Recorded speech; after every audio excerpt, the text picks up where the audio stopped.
Bueno, la muerte forma parte de la vida misma. La vida es un proceso en el cual hay un nacimiento, hay una transición y hay un momento en el que la vida tal y como nosotros la entendemos a nuestros ojos físicos se termina.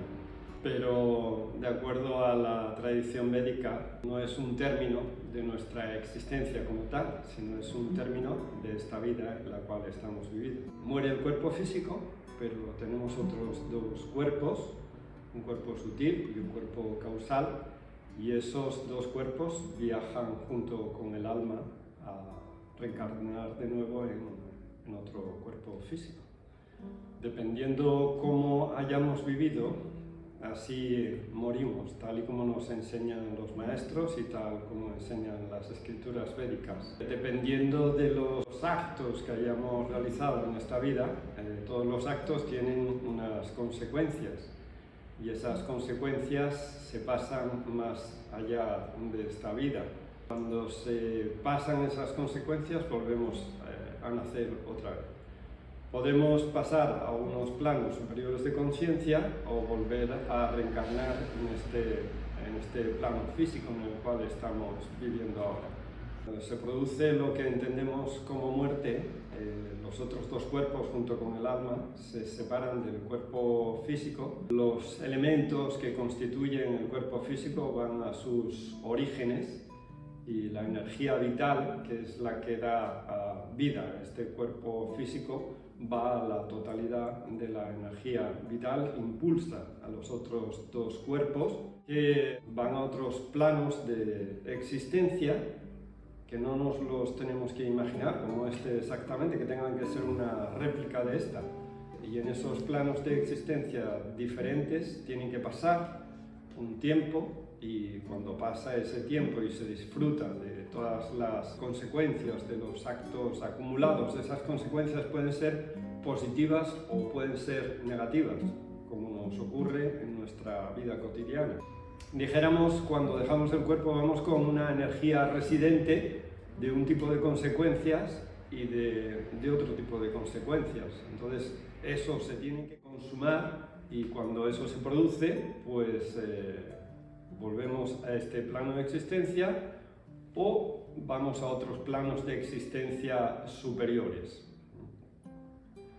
Esos planos, todos los planos de existencia están comunicados, están vinculados de alguna manera con la divinidad, y los planos superiores están más vinculados con la naturaleza superior de la divinidad. Los planos más inferiores, más materiales, están separados de la naturaleza excelsa de la divinidad. La naturaleza excelsa de la divinidad es que es plena conciencia, existencia y bienaventuranza. Cuando accedemos a otros planos más superiores, vamos disfrutando más de esa plenitud de existencia, de conciencia y de bienaventuranza. El objetivo de la vida del ser humano es llegar a unificarse con la divinidad para recordar su verdadera naturaleza, que no es diferente a la naturaleza de la divinidad. Mientras no se produce esto, volvemos a reencarnar una y otra vez en un proceso continuo de aprendizaje para llegar a este último punto. Hay una palabra sánscrita que es kriya. Kriya es acción, es una acción y como tal acción es un concepto aséptico. Pero el karma es una acción que surge de un origen. Tiene un karana, que es el origen de la acción, y toda acción tiene una consecuencia. Esto lo llamamos en sánscrito karma. Es decir, toda acción tiene un origen, tiene una causa y tiene una consecuencia. Y básicamente a las consecuencias de las acciones los llamamos en sánscrito punya y papa. Papa son aquellos frutos de las acciones que no están acorde a la ley natural de la vida y entonces generan una consecuencia negativa en nuestra vida. Por ejemplo, la ley natural de la vida está en que nosotros respiremos oxígeno, no anhídrido carbónico. Si nosotros fumamos, estamos yendo en contra de la ley natural de la vida. Y esa acción tiene una consecuencia, que podemos enfermar, que podemos contraer un cáncer y que nos podemos morir. Estos son consecuencias negativas. Esas consecuencias negativas lo llamamos pápalo. Y las consecuencias positivas vienen de vivir de acuerdo a la ley natural de la vida. A lo largo de nuestra vida vamos realizando infinitud de acciones, por lo tanto vamos acumulando muchos resultados de esas acciones. A veces son inmediatos, pero otras veces no son tan inmediatos, sino que vienen después de mucho tiempo, ¿no? Como si, por ejemplo, nosotros pedimos un préstamo a un banco y entonces dejamos de pagarlo.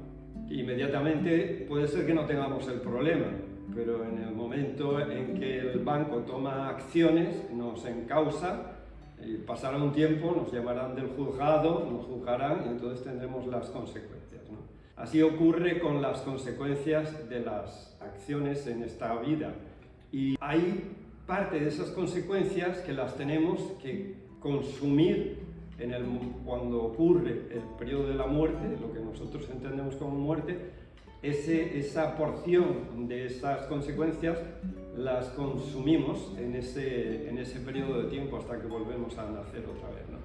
También nos llevamos consecuencias muy positivas y esas consecuencias positivas son las que hacen que nazcamos en una familia determinada, en un momento determinado, en una cultura determinada, con unas tendencias determinadas, ¿no?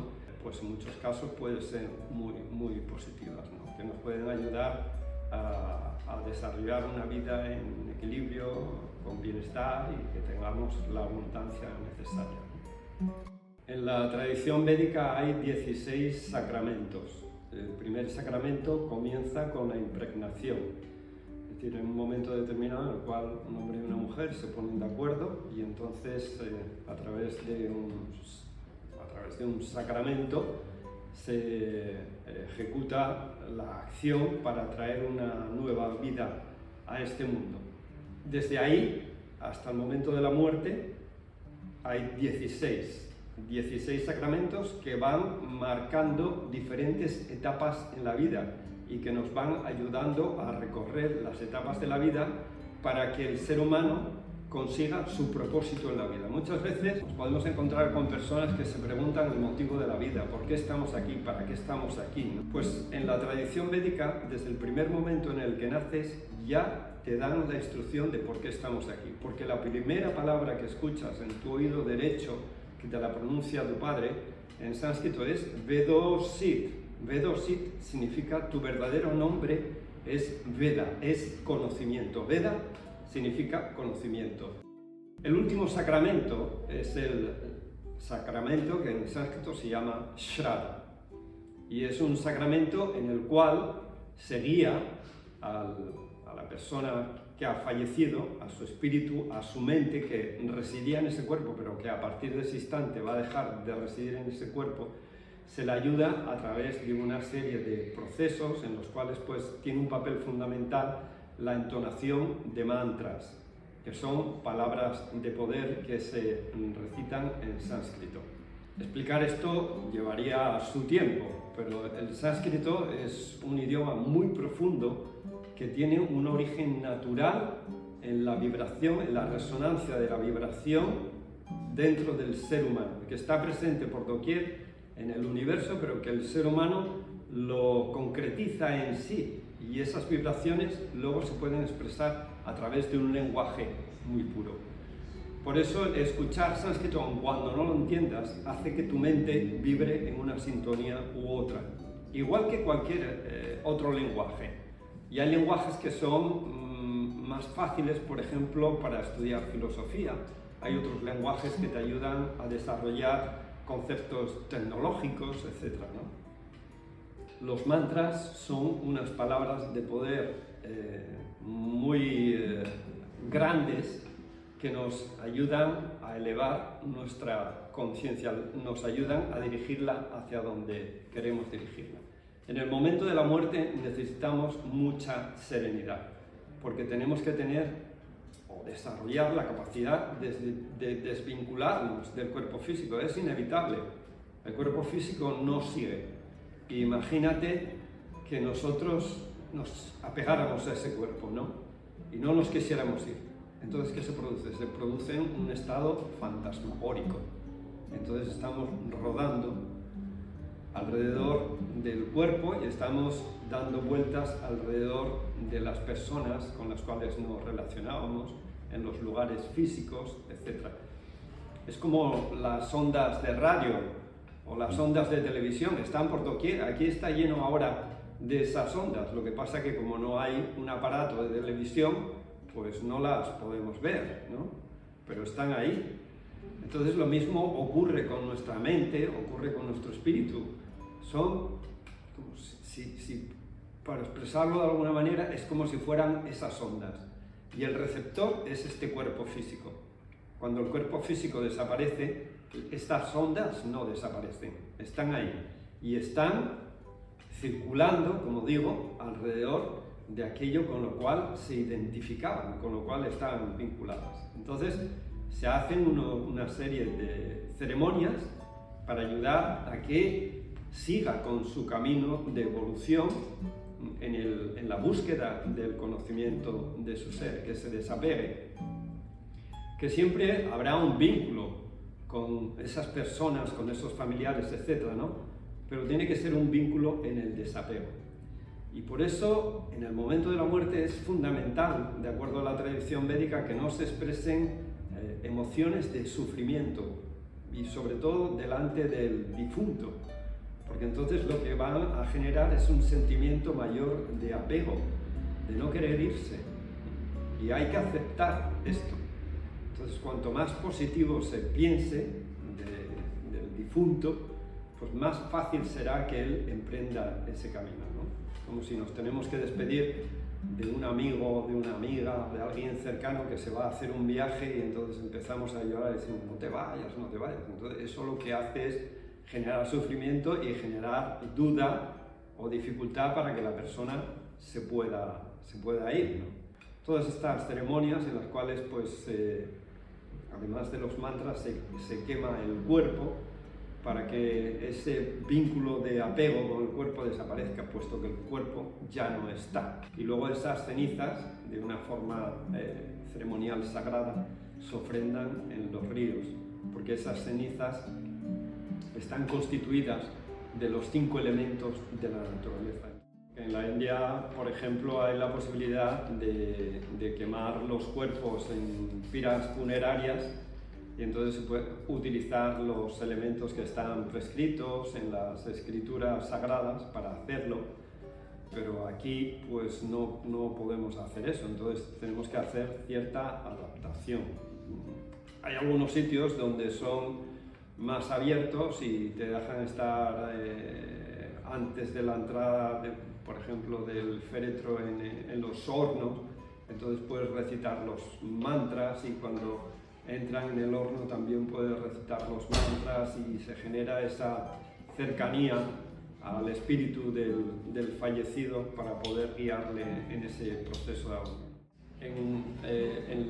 En una parte de los actos funerarios que se realizan se hacen libaciones de agua, se elevan a la divinidad y se elevan también a los antepasados, pero no solamente a los antepasados que generaron a los seres humanos, sino que se elevan pues, a los que ceremonialmente se elevan al que fue, si por ejemplo el fallecido es tu marido, por ejemplo, pues se elevan libaciones al que fue tu marido en la vida anterior, el que fue tu marido en 2 vidas anteriores, y se va nombrando a todos aquellos con los que te relacionaste en vidas anteriores, ¿no? Y que ahora no mantienes el recuerdo de ellos, pero que positivamente sabes que ha habido reencarnaciones anteriores. Entonces le quitas parte del dramatismo a lo que está ocurriendo. Por supuesto, pues no es nada agradable, ¿no?, que se te muera una persona cercana, pero sí de alguna manera tu conciencia ve la relatividad de una forma más palpable. Yo creo que es inherente, y así lo expresan las escrituras del Veda, que es inherente el miedo a la muerte. De hecho, Se dice que es uno de los factores que generan sufrimiento en la vida del ser humano. Esto en sánscrito se llama abhinivesa y está ahí. Nadie nos queremos morir, por eso respiramos. Si nos diese lo mismo vivir que morir, no tendríamos problema de cerrar las fosas nasales y dejar la vida, ¿no? Pero sí es cierto que dentro de la tradición del Veda, de la Sanatana Dharma, comúnmente conocido hoy en día como hinduismo, pero que el nombre correcto es vedismo, podríamos decir, ¿no? No es hinduismo. La muerte forma parte de lo cotidiano. De hecho, cuando estás, por ejemplo, en la India, ves la muerte, la ves por las calles y los crematorios están ahí y ves pasar los cadáveres a tu lado. Entonces es algo a lo cual te vas acostumbrando. La muerte no se esconde. No hay problema en tocar el cuerpo del muerto. Aquí sí, aquí tenemos muchos problemas por tocar el cuerpo del muerto, ¿no? En la India no. En la India lo primero que haces cuando alguien fallece es que lavas el cuerpo, los familiares son los que lavan el cuerpo, lo perfuman, lo visten, le ponen marcas religiosas y se empiezan a entonar himnos religiosos, ¿no? Entonces, ahí hay una aceptación más natural de la muerte. No es la muerte para siempre, es una muerte entre muchas otras que has tenido y posiblemente muchas que vas a tener. Tanto que si no crees en la reencarnación, evidentemente no hay qué esperanza hay. Hay esperanza de, bueno, si has sido bueno irás a un cielo y si has sido malo pues irás a un infierno, ¿no? En el pensamiento védico esto no es así. Volverás a renacer, disfrutarás de tus actos buenos, de tus actos negativos, de tus actos malos, pero estás constantemente en un devenir.